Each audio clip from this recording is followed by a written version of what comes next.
Simple and ಈಸಿಯಾಗಿ ಮತ್ತು ಟೇಸ್ಟಿಯಾಗಿರೋಂಥ ಆಲೂ ಟೊಮೆಟೊ ಬಾತ್ನ ಯಾವ ರೀತಿ ಮಾಡ್ಕೊಳ್ಳೋದು ಅಂತ ತೋರಿಸ್ತಾ ಇದ್ದೀನಿ.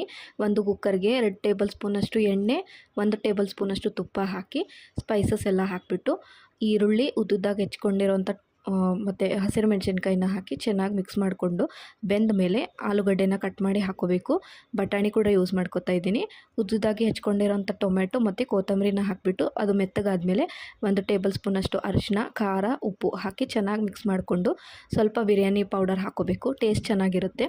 ಇದನ್ನು ಹಾಕ್ಕೊಂಡು ಚೆನ್ನಾಗಿ ಮಿಕ್ಸ್ ಮಾಡಿ ಎಣ್ಣೆಯಲ್ಲೇ ಸಪ್ರೇಟ್ ಆಗೋವರೆಗೂ ಬೇಯಿಸ್ಕೊಂಡ್ರೆ ಗ್ರೇವಿ ರೆಡಿಯಾಗಿ ಹೋಗುತ್ತೆ. ಅದಕ್ಕೆ ತೊಳೆದಿಟ್ಕೊಂಡಿರೋ 1 ಗ್ಲಾಸ್ನಷ್ಟು ಅಕ್ಕಿನ ಹಾಕೋತಾ ಇದ್ದೀನಿ. 1 ಗ್ಲಾಸ್ ಅಕ್ಕಿಗೆ 2 ಗ್ಲಾಸ್ ನೀರನ್ನು ಬೇಯಿಸ್ಕೊಂಡಿದ್ದೀನಿ.